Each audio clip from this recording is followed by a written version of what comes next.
Good morning. This morning we're interviewing Mitch Lurie for the Roots to Boots project, which is a project of the Dallas Jewish Historical Society. Good morning, Mitch. Thank you so much for being with us. No problem. Hopefully we can enjoy this. I think it's going to be great.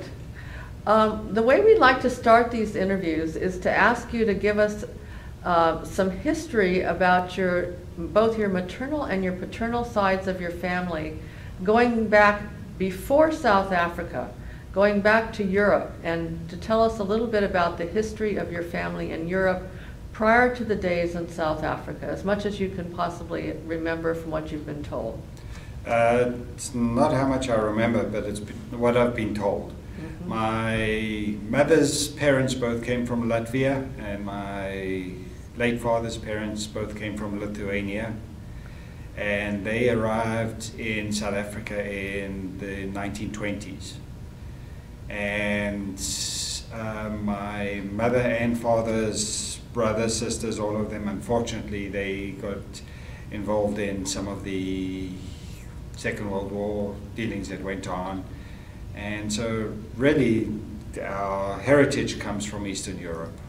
Do you know what their motivation was to move to South Africa? It was looking for opportunity, and that's really what both of them came. My mother's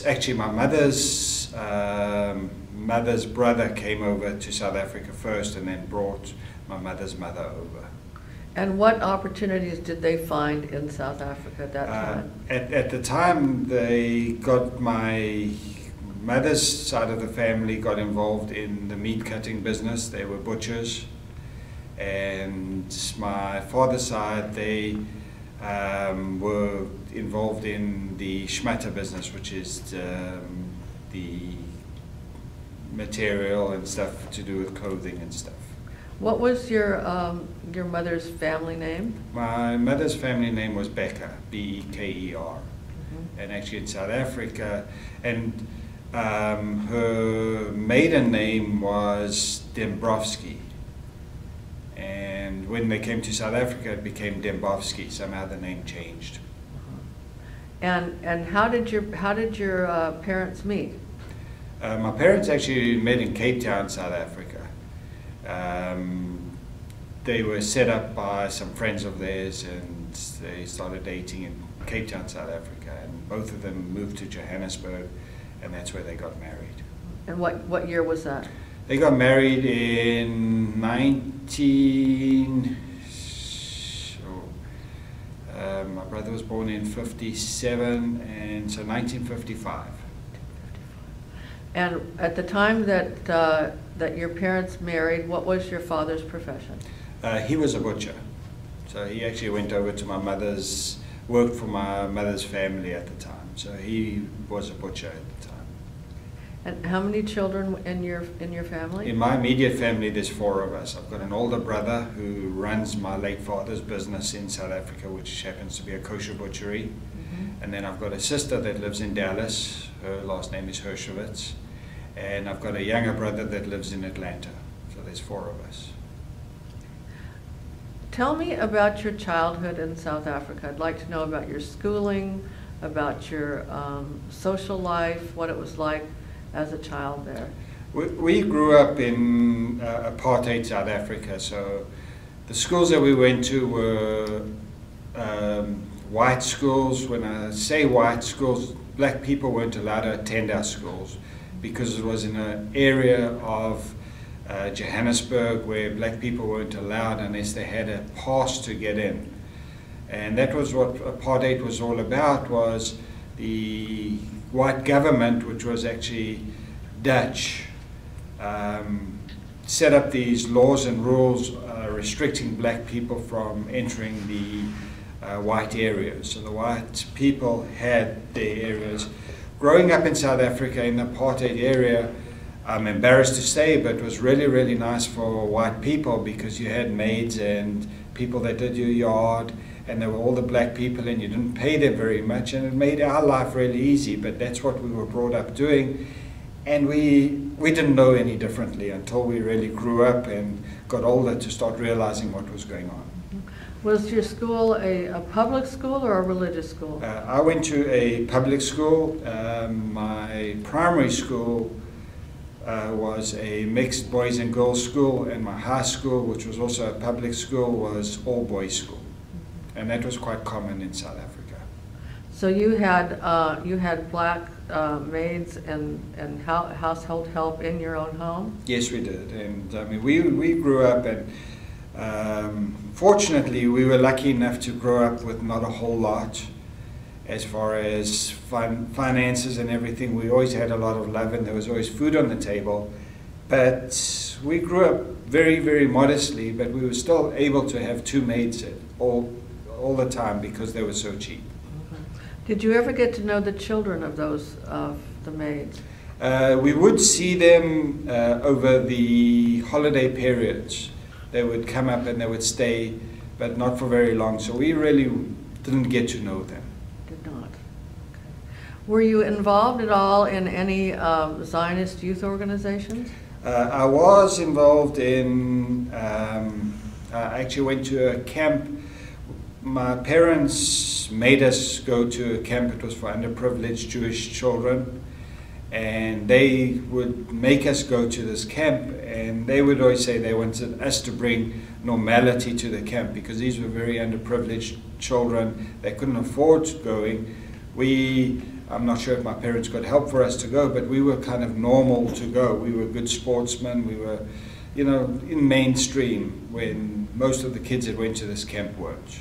When you say they made you go, was it an unpleasant experience for you? For us it really wasn't, but it wouldn't be something we would have chosen because there were other camps you can go to where the people that were better off than us, those children would be going there. But my parents wanted us to taught us that we can go to these camps to see how fortunate we are, even as little as we had. Was it a Zionist camp, or was it just something for underprivileged children? It was for underprivileged Jewish children. And what about anything that was Zionist oriented? Was there any Zionist feeling in your family? My father, if he had his way, he would have gone to live in Israel on the drop of a hat. He went to Israel and he fought in the 1949 war. He was actually in the South African military at the time when the war broke out, and he got an honorable discharge so he can go fight for Israel in the 1949 war. Was your mother opposed to moving there? Yes, she was, because she had a life over there in South Africa and she was comfortable over there. And really, nobody wants to just drop everything and move to a place where you really don't know anybody or how the life is over there. What are your fondest memories of your childhood in South Africa? For me, the fondest memories was just the tradition of Shabbat dinner every Friday night, and that was the only night of the week we weren't allowed to go out. And also playing sports. I was, and I still am, a sports junkie, and fortunately God gifted me with some talent, and I lived for playing sports. What sport in particular? I played soccer, and I played cricket, I played rugby, I swam on the team, I played tennis, whatever ball would bounce, I'd catch it. Was this school related, or were you involved in any national teams? It was all school related, and I was fortunate enough to be selected to go play soccer in the Maccabiah Games for South Africa. So you went to Israel for the Maccabi? I went to Israel to play in the Maccabiah Games in 1985, and my younger brother came with me. He was also on the soccer team. What did you think of Israel when you went there that year? That was the second time I'd been to Israel. The first time I went, I'd finished the military in South Africa, and I was just touring around, and I went and I lived on a kibbutz, and I really loved Israel. When I went for the Maccabi Games, it was a lot different because we were staying in a hotel and everything was catered for us, and it was quite a tough deal for South Africans at the time because the apartheid movement was still very, very strong, and there were sanctions against South Africa. So when we went to the Maccabi Games to play soccer, we weren't allowed to be called South Africa. We had to be called Mode, and I believe the translation is Sons of Israel. Right.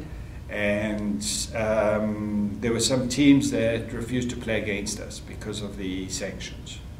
What about the Israeli population? How did they treat you? Fantastic. You know, you just felt warm when you went over there. You felt like you were at home. I mean, I just remember the very first time I went to Israel, when I walked off the aeroplane, you just felt different over there. You felt like something was holding you. And the first time I saw the Western Wall, it was just a really good experience for me, and I was very young when I did that.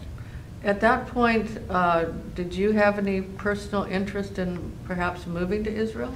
No, I never thought about it because our family was so close, and, you know, I lived in South Africa. I was enjoying South Africa. You know, nobody enjoys going to the military, and when I went, we had to go for 2 years, and we had to go. It wasn't a choice. It was something that we had to do.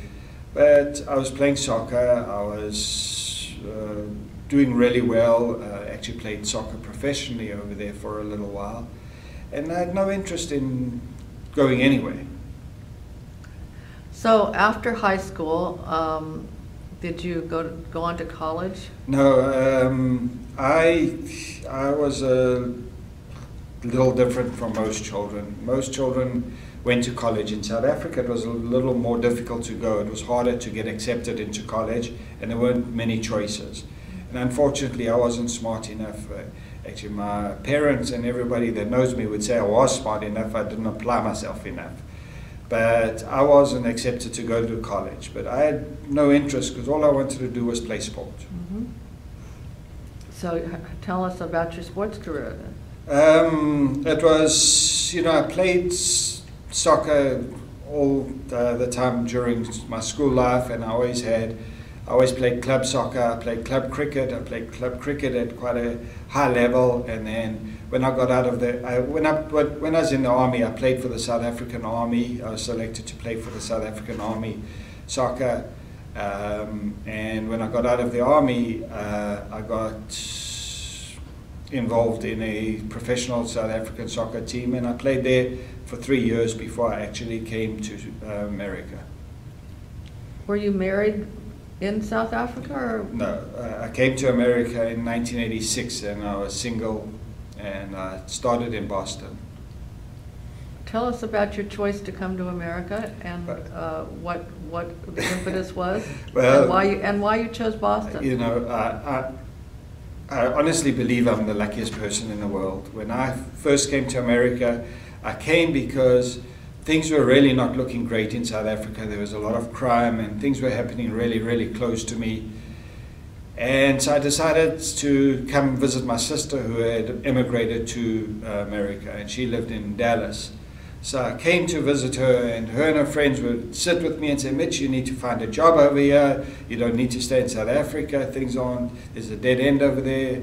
Things aren't going to be great. And I always used to tell them, you know, if somebody wants to hire me, they'll find me rather than me find them. And they all said, not going to happen. It happened. Who found you? What happened? I was visiting a girlfriend of mine's brother in Boston. And my sister went out for dinner with some friends of theirs, and one of the people in the group said they're looking for a young South African to help run a jewelry factory. Does anybody know of anybody? So my sister gave them my name but said, he doesn't want to stay in America, so good luck with that. So I was actually in Boston at the time, and I got a phone call from these people, and they asked me if I'd be interested in a job. So I said, well, you know, I'll never say no to anything. I don't know what you're talking about. So I flew up to Dallas, where their head office was, and I interviewed with them, and they offered me a job in Boston. And they said, you know, where were you staying? And I told them where I was staying, and I actually happened to be staying with one of the guys that worked in their factory. It was a girlfriend of mine's brother. So I actually asked them for a whole lot. I asked them to do my papers for me, and for a car and accommodation, thinking there's no ways they were going to do it. And they were gracious enough to help me out and do whatever I'd asked for. But the hardest part for me was I was playing soccer professionally in South Africa, and I was working for my dad in his kosher butchery. So how am I going to tell my dad that I've been offered a job and I've really accepted the job and I'm not coming home?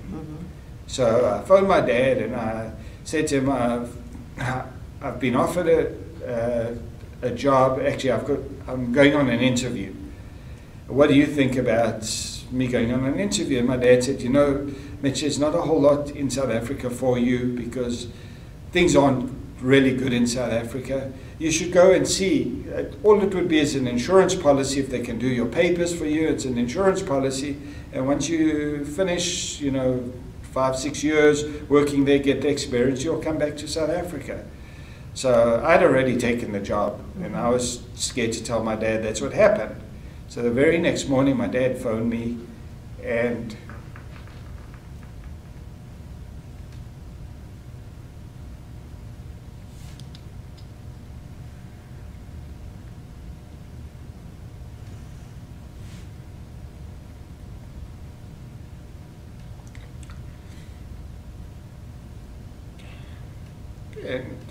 sorry.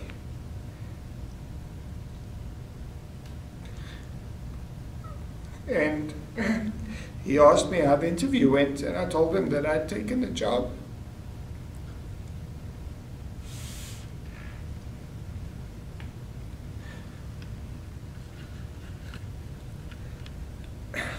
Anyway, for the next 2-3 weeks, I couldn't even speak to my dad because I'd get too upset. And I just knew that this isn't what he wanted, it was what I wanted. And so I decided to make a new life in America. Now, my mom and dad did support me. They gave me all the support that I needed, but it was really tough in the beginning because I really didn't know anybody in Boston other than this girlfriend of mine's brother. And so I was just lucky enough to get a job and to get an opportunity in America. And how long did you stay in Boston? I was in Boston for 2 years. The economy in Boston was very, very good. McDonald's were paying people $7.50 an hour to start. And the economy in Dallas was really bad. It was in the mid-80s. It was 1986 that I took the job. And so the people that owned the company, they decided they wanted to make a distribution center in Dallas. So they wanted to know if I wanted to come over to Dallas and start a distribution center for them. So I actually came over and I hired contractors and everything, and we built a distribution center for these people in Dallas. What was the name of the company? The name of the company was Verilight Gold, and they were actually South Africans that owned the company. And so I came over here and we opened up a distribution center over here for them, and helped run their distribution center for 5 years. Were you still a single gentleman? I was single, and I met my wife at that company. When I lived in Boston, my younger brother worked for them also, and he always would say, there's this girl over here, she's really, really cute, you should meet her, but I lived in Boston and she lived in Dallas, so it wasn't anything you could think about. But I'd always speak to her on the phone because I would buy all the colored stones, and it was a jewelry company, and I would do all the purchasing, and she would be accounts payable. So her and I would have to speak on the phone. So we spoke on the phone, and we started, getting to know each other on the phone. So tell us about this young woman that you met. She's from a small little town in West Texas. What's her name? Her name's Deanne.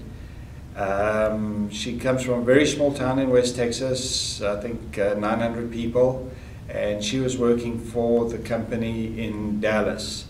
And one of the company policies was we weren't allowed to date anybody, so secretly her and I started dating, and we dated for a while, and then eventually I had to go to the owners and say, listen, I can't live this way.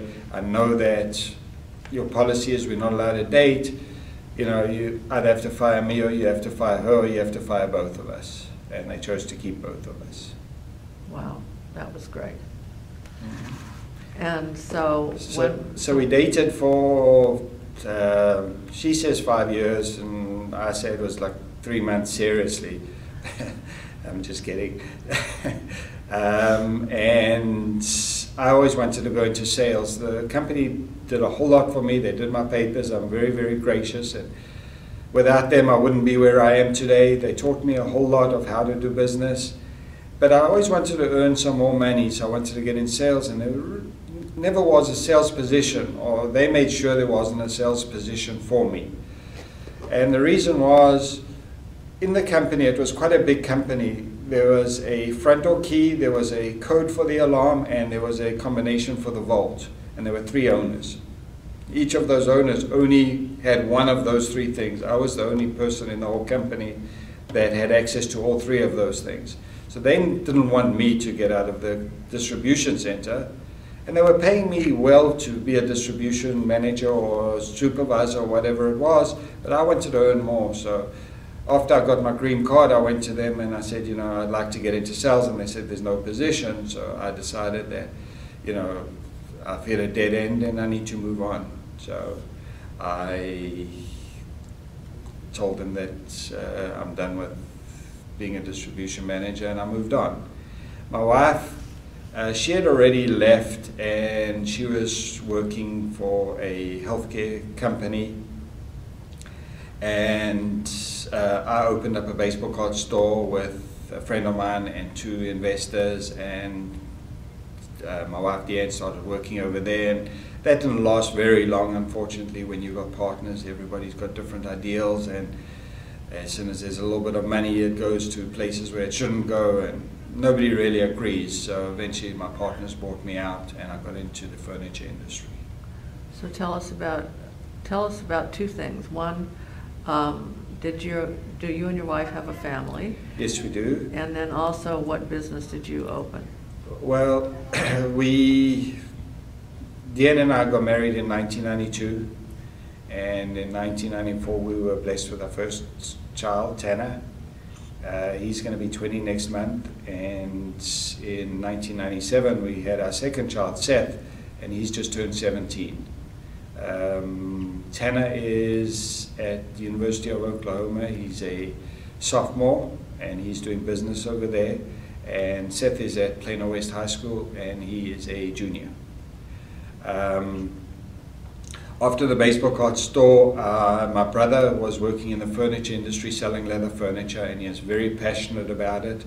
And there was an opportunity for me to get involved with his brother-in-law to start a store. And once again, I was lucky enough to work with somebody who was very different from me, and it didn't work out. And I keep saying I was lucky, because you learn from people that don't do things the way you would do them, and as long as you can learn the good things, you're okay. What store was that? It was a leather furniture store called Infinity Leather, and I was supposed to buy into the store, and it turned out he didn't really own it, his father did, and so it really ended up quite messy. So I started working for somebody in the leather furniture business and started selling furniture. And then there was a South African that went into a packaging business to help them, to help turn them around, and he actually hired me to get into the packaging business. And I did that for 2 years, and I really didn't like it, but at that time, you know, Deanne and I weren't doing that well, and I had to have a job, so I was working on the weekend selling leather furniture and during the week selling packaging. And I got involved with one of the guys that used to work with me selling furniture, and we decided to open up a leather furniture store. Is that what you're doing now? And that's what I'm doing now, but it's, once again, I had to learn from somebody that didn't do things the way I did, and I was lucky enough to have him as a partner, and everybody said to me, Mitch, this guy isn't right, he doesn't do things right, you don't want to get involved, and I thought I knew better. And I went into business with him, and after 4 years, unfortunately, we had to close the business down because he was, you know, doing things not the same way I would like to have them be done. So I had to get hold of an attorney, and he told me the best thing for me to do is get rid of the partner by closing the business down. And unfortunately, I'd filed I had signed personally on a lot of leases and everything, so myself and Deanne had to file bankruptcy. And that was about 12 years ago. I went and I found a job selling leather furniture for one of our competitors. And I did very, very well. I was their top salesperson for 2 years, and he was looking for a general manager, and he hired an outside company to come in and find him a general manager, and they were flying people in from all over the country looking for somebody to be a general manager.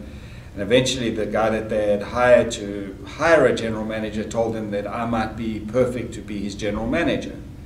So I interviewed for a general manager, and Deanne told me, don't do it because you work so hard right now, you're going to work harder. And once again, I didn't listen, and I took the job. And I was going to get paid more, and obviously I was going to work harder being the general manager. And the last thing I said to the man that owned the company, I said, you know, I'm taking less than I'm earning right now. I'm going to be working harder. All I want to know is that 2, 3 years, 4 years down the road, when I can show you what I can do, there's going to be something for me so I can get my money paid back that I've been losing now. And he turned around and he hugged and he kissed me and he said, Mitch, I really do appreciate the sacrifice you're making. Absolutely, things are going to be great for you. And that was on a Tuesday. And then on the Wednesday, it was Wednesday morning, I went to open up the store. He had asked me not to say anything to any of the salespeople because most of those salespeople had been there for longer than I had, and I was going to be the boss now. So I said, no problem. So on the Wednesday morning, I went to open up the store, and I'm getting everything ready, and the owners of the place, the husband and wife team come, and I see them pull up. So I'm always positive. I'm thinking they're coming to tell me how the transition's going to be, and they walked into the showroom and they said, we need to talk. I said, sure. So I sat down, and he turned around to me and he said, Mitch, that position that we have in, your position in our company is no longer available. So being positive, I said, that's fine. I'll just keep selling. I'll be happy selling. I won't be working as hard. And I'll, you know, if you think later on down the road that I can still become general manager, let's talk about it again. And he said, no, you don't understand. Your position in the company is no longer available. And at that stage, I realized I was being fired. And I said to him, because I had known him for a long time, I said, Kent, help me out, because I've never been in this situation before. Tell me what I did wrong. What went bad from yesterday afternoon when you hugged and you kissed me and you thanked me for the sacrifice, to 12 hours later, I don't have a job with you. Please help me out. And he says, Mitch, you just don't get it. I said, Kent, you have to do better than that. Help me out. Please tell me. And all he said was, Mitch, you just don't get it. And to this day, I don't know exactly what it was. I can surmise that he was very into Anthony Robbins, the motivational talk speaker. And he told me that I should probably go to Chicago to do one of his seminars. And I told him that, you know, I really do think Anthony Robbins is a great speaker and a great motivational guy, but you have to fully believe in what he does before you put in the time to do everything. And I didn't think it was a good idea at the time. And I think that's what it was that upset him. And as I'm walking out the door, the last thing he said to me was, Mitch, you should maybe do this for yourself. And I had no intention of doing it. I didn't have any money, or very, very little money, Deanne and myself. We had filed bankruptcy, so we didn't have a whole lot of credit. And I just remember my younger brother had started a company in North Dallas called Habitat, and there were 3 partners. And he always told me that if ever I wanted to do anything on my own, I should get that store, because it was right on the corner of Inwood Road and Alpha Road. And he said, you know, even if you don't do furniture, you put a 7-Eleven there. That's how many people see the store and come in over there. So my brother had sold out several years earlier to the owners of Habitat. So I walked into Habitat, and there was a young kid sitting behind the counter. Now, the owners of Habitat was one of the most talented designers that I ever met. It was a husband-wife team, and he was the most talented, creative person that I've ever met as far as furniture. And I walked into the store, and it looked horrible. So I asked the kid behind the counter, does he have Doug or Jana's telephone number, the owners of the place? And he said, sure. So he gave me the number, and I phoned, and I left a message for Doug because they knew who I was. And I phoned Jana, and she answered. I said, Jana, I'm standing in your store, and your store tells me you don't want to be here because you're the most talented designer, your husband's the most talented furniture maker and creative person, and I'm sitting here and your store smells bad and it looks bad. What's going on? And she said, well, actually, we've got the store for sale. So I said, oh, really? So she says, yeah, did you know about this through an agent? I said, no, I just walked into the store just to find out what's going on because I don't have a job right now and I'm looking to do something. So she said, oh, we've got it for sale. So I said, well, how much are you asking? And they told me, and it was an astronomical amount at the time because Deanne and I had nothing. And she said, but she'll have her husband call me. So her husband called me, and I said, you know, I'm looking for a job, but not only a job. I really don't want to do a job. I want to start something on my own. If you guys are looking to get out, how long do you have left on your lease? And he told me 2 years. I said, if you can't sell the store, give me a call, and maybe we can do something where I can take over your lease. Because I was thinking, you know, I don't have the credit because I filed bankruptcy, and I need to get started, and this might be a perfect opportunity. So he says, well, what were you thinking? So I knew that I had a small amount of money in my 401k plan.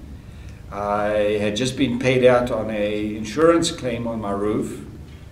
And so I knew how much money I had, and it wasn't a whole lot of money. So I told him how much I would have to pay him. And he said, that's not going to work. Anyway, 2 weeks later, he sent me a proposal over that was more in line with what I'd offered than what they were asking. And it was actually, somehow it became less than what I'd offered them.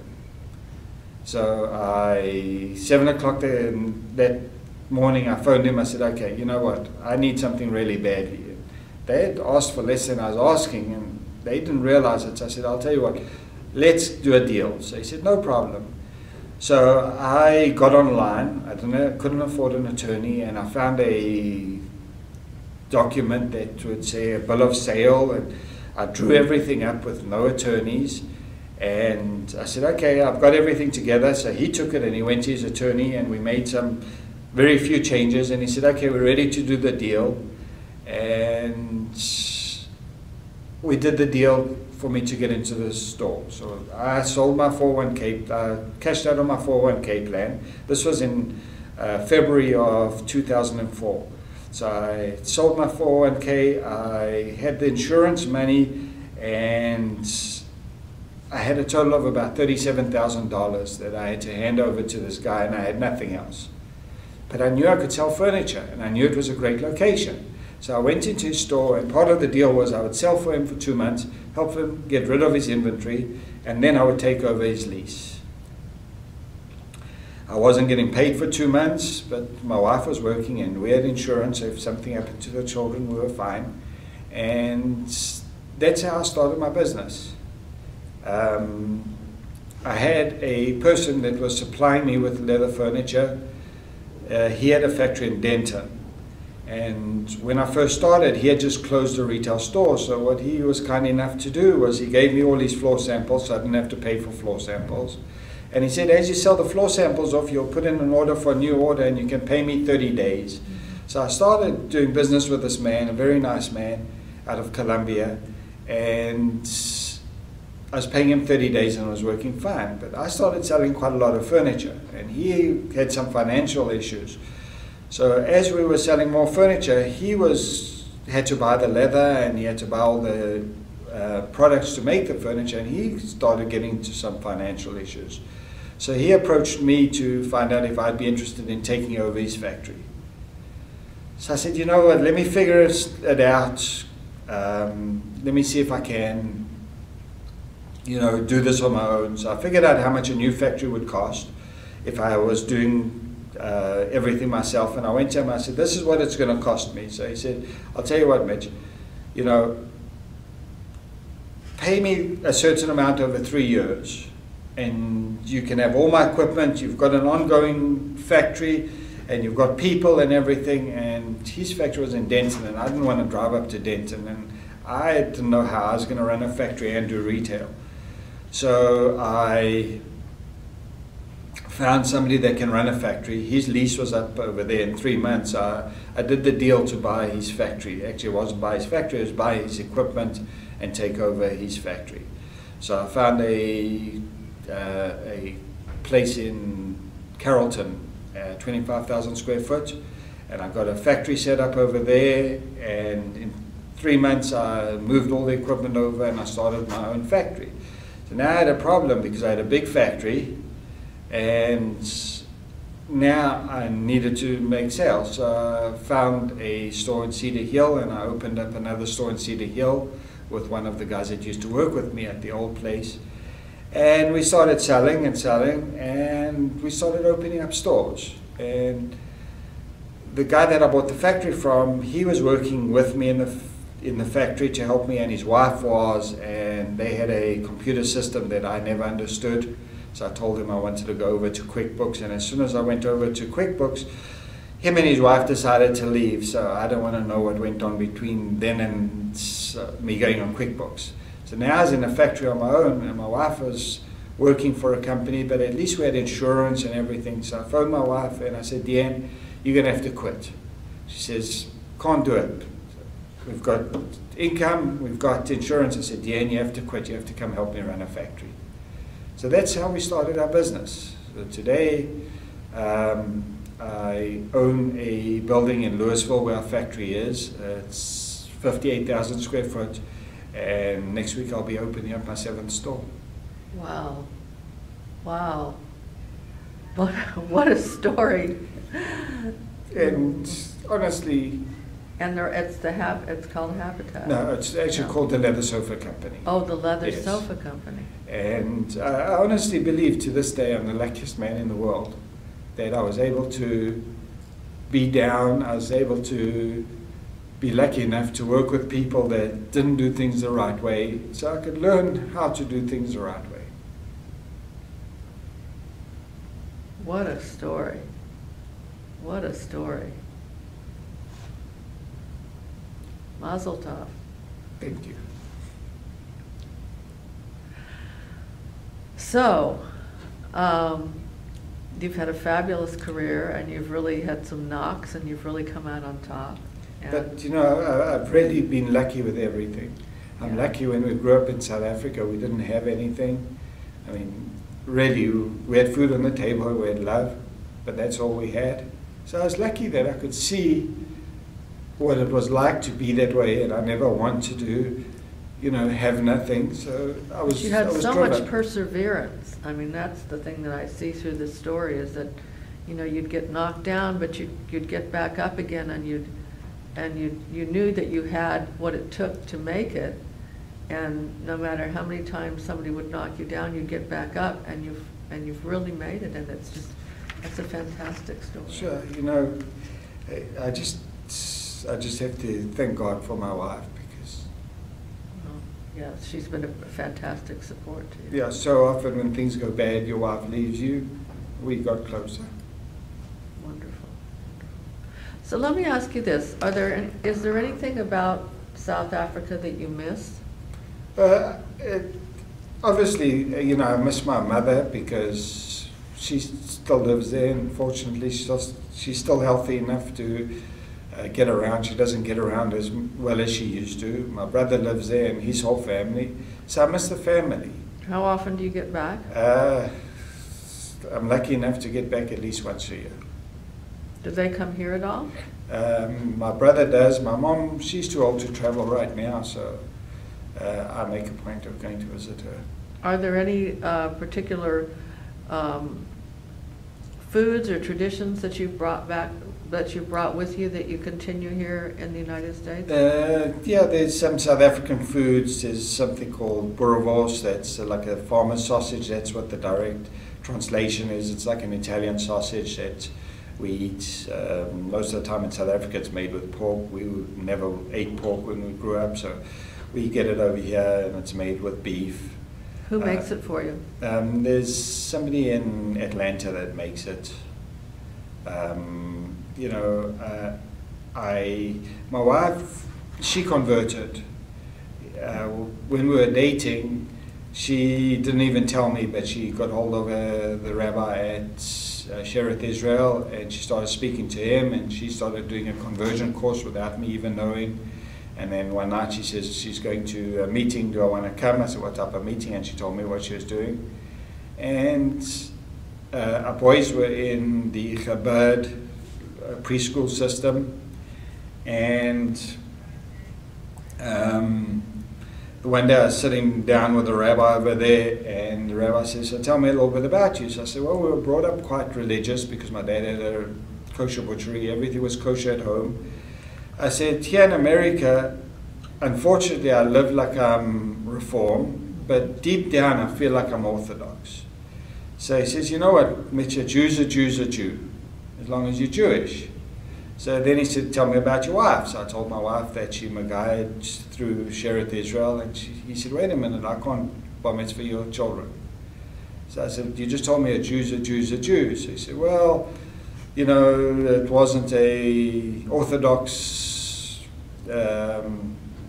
way that she converted, so your children to us don't look Jewish. So we had to actually leave, and we actually brought them over here to the Jewish Community Center, and we had to change which synagogue we went to, and we got married at Shereth Israel. Did your children go to a Jewish day school, or did they go to? No, they didn't. They've always been secular. They've been public schools. What have you had any significant involvement in the Jewish community here in Dallas, No, personally? Not at all. You know, I do attend synagogue, and I haven't been involved in the Jewish community much. And what synagogue are you affiliated with? With Shereth Israel. Shereth Israel. Is your wife at all involved in the community? No, not at all. You know, Deanne and I, we work really, really hard, and it's no excuse not to give back, but, you know, it's really hard, you know, bringing up children, having our own business, and just working these long hours. And, you know, we do things behind the scene where people don't know what we're doing as far as charity and stuff. Do you have South African friends in the community? I do have some South African friends in the community.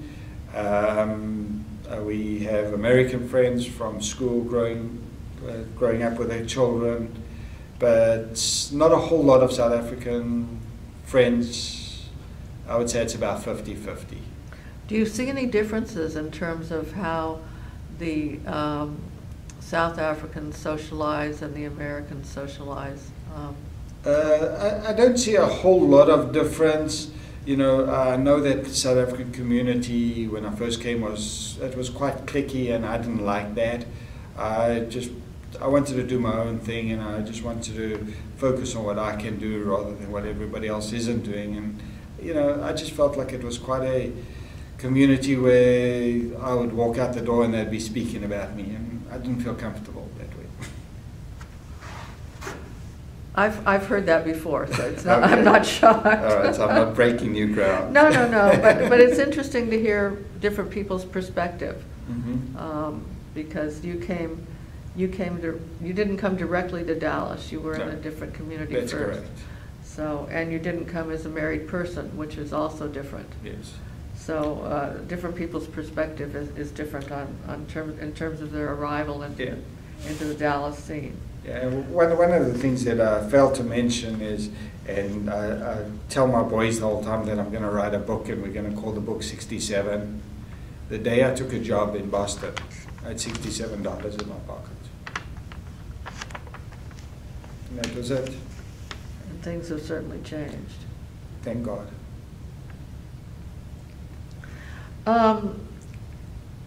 Are there things that I have not asked you about that you think are pretty significant in terms of either the way you grew up in South Africa, your family life there, or your family life here, or just things that you'd like to share with us? Sure. You know, in South Africa, you lived at home until you got married. So if you got married at age 30, you lived at home. In America, it seems like at 18, 19, when the kids leave for college, they're done with ever coming home. So I thought that was a nice thing about South Africa, that everybody was still at home, and you know, it was still a family until you made your own family. Over here, you know, one of the saddest days, actually sad or happy, was when I had to drop my oldest son at university. You know, you start asking yourself, have you given him everything that he needs, or have you taught him everything that he needs? So it was a tough thing for me to drop my kid off. Here he is, he's been sheltered his whole life, he's got everything that we've ever been able to give him, and suddenly he's out on his own. In South Africa, you go to university, and after university you come home to your house where you lived and grew up, and you live and you eat there, and the next morning you get in the car and go back to university. Because the schools are commuting schools. Correct, it's all commuting schools. There's not a whole lot of people living over there. Do you expect him to come home after he's finished with university, or do you expect him to actually go off on his own? I think he'll come back. You know, whatever he chooses, I'm going to support, but I think we've shown him enough that he would probably come back. You know, obviously if he gets a job and he starts earning money, he might want to go out on his own as far as start living and working. And please God, both the boys show more of an interest in our business, that Deanne and I can take it easy and the boys can come into the business, and so we know it's in good hands. Oh, that would be wonderful. That would be perfect. So the biggest issue then in terms of university is that we have so many universities and so to choose from in such a diverse, large country where they're located, that the probability of a student living at home when he goes to school is not likely. That is correct. And then they get so used to not living at home that when they come home and there's still rules and restrictions, they don't like it, so they want to get out. And that's one of the main things that I saw. The other thing, you know, growing up in South Africa, you know, you were Jewish before you were South African. What I've noticed in America is you're American before you're Jewish. And maybe that's just a perception I have, but that's what it looks like to me. Let me ask you a question. So when you came here to the United States and you moved to Boston, and Boston, of course, is a very diverse city with a lot of blacks and other what we would consider minority groups living together. How did you feel being in that city? Was it strange for you? Was it comfortable, uncomfortable? Tell me about that experience from a personal standpoint. You know, it was just so different because it was the first time I'd been out on my own. So I wasn't living at home, and you know, I have to earn money. And my first paycheck, my bosses, they wrote the check out to REI to the winter store over there so I can have a coat, because I came in the middle of summer and all I had was shorts. So everything that I was earning over there, I had to figure out how I was going to pay rent, how I was going to get gas for the car, how I was going to eat, put clothes on my back. I had never had to do that. I had never done laundry in my life. Suddenly, I'm going to have to figure out how to do laundry. So for me, I only spent 2 years there, but the first year was just basically getting used to living on my own and doing things for myself. As far as the diversity and everything, there were a lot of college children over there, and I was young enough, so we'd go out to places and there were always young college kids over there, and I had a good time over there, getting to know the type of life over there, the type of life in America. You know, I felt comfortable doing it. I've always been able to talk to people, I've always been able to sell things, so it made it easy for me. So was it an eye-opener being able to speak to people from other cultures where you came from, something that was so closed in? Yes, you know, it was absolutely an eye-opener for me, because when I would tell people I came from South Africa, they would look at me and say, but you're white. You know, but then you ask them, do you know about apartheid? Yeah, that's, you know, really bad, but they had no idea about apartheid. They were, you know, looking at me because I'm white, and they had no idea about Africa. You know, I said I'm from South Africa, and they said, oh, they've got a friend from Ghana, and that's a different country. Right. You know, so they didn't understand the way South Africa was. In America, I was an immigrant for 6-7 years before I got my green card, and I lived here illegally in essence for 7 years, but I was paying my taxes and I wasn't getting into trouble.